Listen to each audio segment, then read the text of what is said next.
Hello and welcome to Platypus Scotsman. Glad you could join me. And this is part 3 of the Swamp Shack.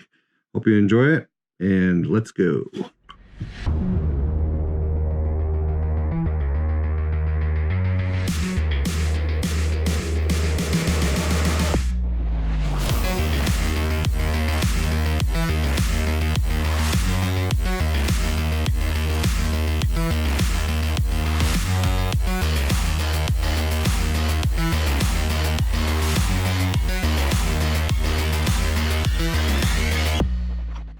Okay, I'm going to take some doppelgangers, some zombies, and some wild boars and see if I can make some dead things. Well, they're already dead, but see if I can make some corpses and stuff hanging from some chains.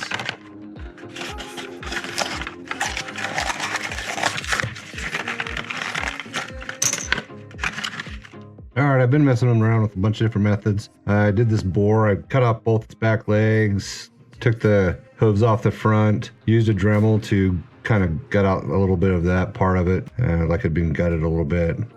And then I stuck a stick pin through the leg, bent it around, which is what I'm going to show you right now. So I've taken this guy right here, who used to be this guy, cut off his head, but kind of left part of the neck on there, cut off both the arms. In fact, I want to do a little bit better on the arm right here. I don't want that protruding. I want it kind of rounded a little bit. Make sure around this side too. Now what I'm going to do is I'm going to take my pair of pliers, tried melting it with my heat gun, didn't really turn out that well. So I'm going to take this stick pin and kind of see how I want it to hang and drive it through the neck area with my pliers. So it comes out the other side, not quite yet. This one's being stubborn. Come on, baby. I don't care if these hooks are mangled, but now I'm going to just bend this up. So yes, they are sharp. But that's okay. And then I'm just going to bend this one up. Careful not to tear it off its head. But using the leverage, just grabbing the upper part of it more. And then once I kind of got a hook, I'll grab these bad boys. Pinch that off right there. Grab this, just bend it over. Nice thing about these, I can just kind of, since they clip on their own, and then I always bend this around that, like so. And I got a fairly decent hook. And then just right here, just kind of clip it down a little bit.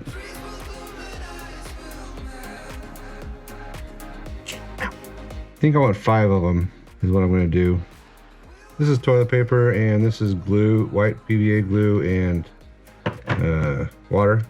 Just the same stuff I did on the tarps. I'm just cutting a hole in this and putting that, threading the top part of the hook through. And then I'm just going to, actually, this is 1 ply. Well, not, it's 2 ply, but I'm only doing it 1, if that makes sense.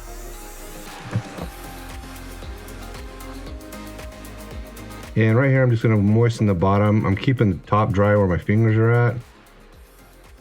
I already did one, just kind of experimenting to see how it'd play out. I've done stuff like this on necks and things like that where the things have been torn off. And so I'm just kind of seeing how this goes.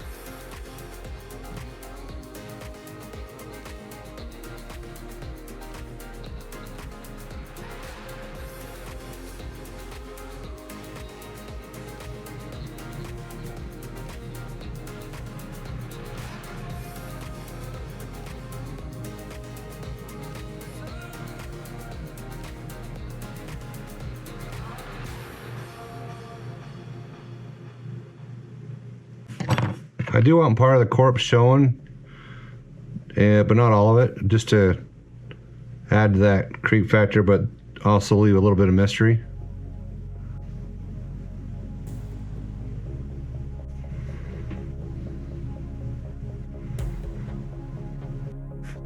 This is sepia, and I'm covering these in sepia just so I know what they look like and how to paint them, where the parts that I want to have the canvas looking stuff versus where I have the other exposed areas. This looks pretty disgusting as it is. It's pretty cool, so I'm kind of glad I stumbled onto it. I shouldn't say I discovered it, but stumbled onto it. But that's not the look I want. I want this look right here. Well, this look and a little bit brighter, but in order to keep everything else consistent, I'm gonna dry brush with sand just to have the same color palette.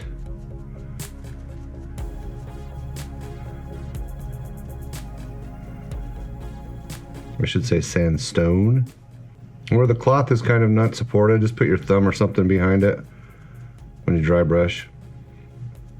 This is white, and because it's such a contrast, I want very little paint on my brush, and it's just to be a highlight, and I want to do it top down.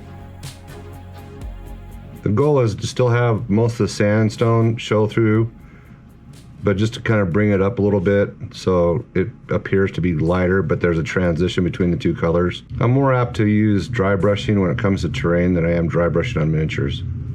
When I first get paint on my brush, I will try to target lighter areas or areas that I want to be a little bit lighter, like the top, just because I know there's more paint on my brush. And as I remove paint, I'll go to other places.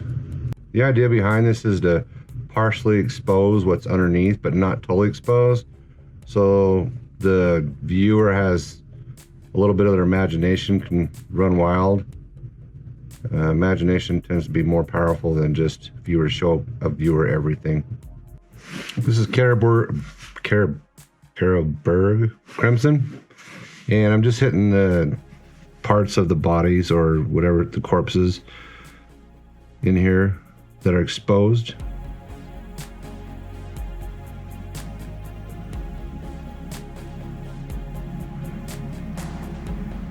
This is Midland Flesh from P3.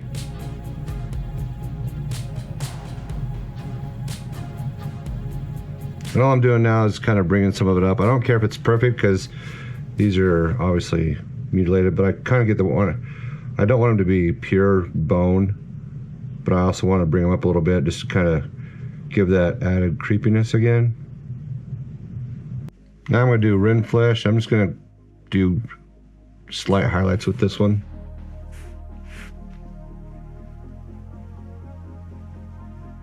I really don't want to do a bone color right now because I think it'd get lost with the tarp or the cloth that's covering it, so I just want to do flesh tones.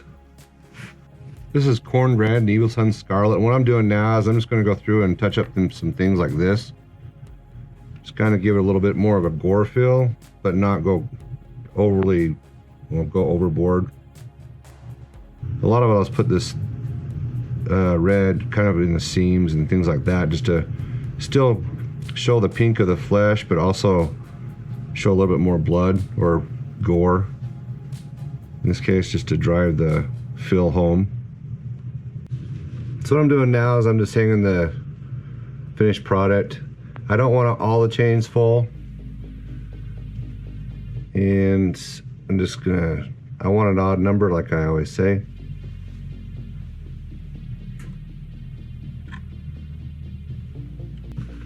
I just kind of went and dry brushed a little bit of blood where corpses would hang. I mean, obviously drip, and some are old. Even spots where there's nothing. It only makes sense that there's something there. I don't want a lot of paint on my brush when I go through and do this next step.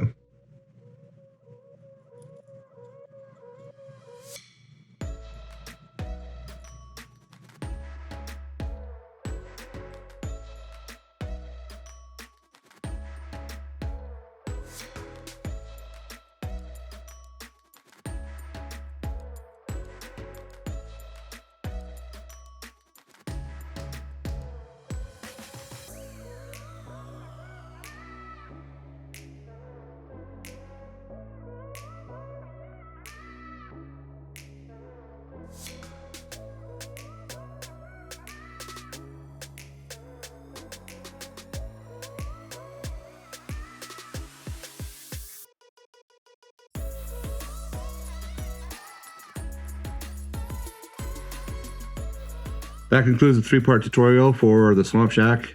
Hope you enjoyed it. Hope there was something you learned from it. This third and final section wrapped it up and kind of brought everything together, that something creepy lives there and is hungry. If you want to see more pictures of this, you can go join us over on Instagram, and there will be more pictures of it, and you can see things in better detail than you can be in shot with a GoPro. And also, at this time, I'd also like to thank our patrons for the support they give, and also the subscribers for subscribing. And also want to thank those who leave comments and participate in the channel. Very much appreciated. If there's any questions, comments, you can leave them below, and I'd be more than happy to help you out and answer them. And also, to kind of reveal now where I got this inspiration from. It's a game that my son introduced. Well, he told me about. He plays it. I do not. But he plays it. It's called Hunt Showdown. And I went and saw some reference art because he said the game was really creepy and spooky and things like that. So I went and got some art, and I saw this swamp piece that was really cool, and I wanted to do it. I did not know at the time. Well, I thought it'd take me a while, but not as long as it did, and so, or as much detail. And once I get into it, I wanted to keep adding detail to it, and I wanted to make sure it was, pretty spooky, pretty creepy, and had the vibe and the feel to it, and different things like that. Well, that's about it. Hope everything is treating you well. Hope you're having a good time. Hope your hobby is what you want it to be. And hope there's, like I said, I hope there's something in these tutorials that you can take, even if it's just one little part that you can take and apply to your hobby and make it that much better. Hope you have a good night. And remember, remember what my mother used to always say, that anyone can do art. And I really believe that. Ciao. Bye. See ya. So long. Farewell.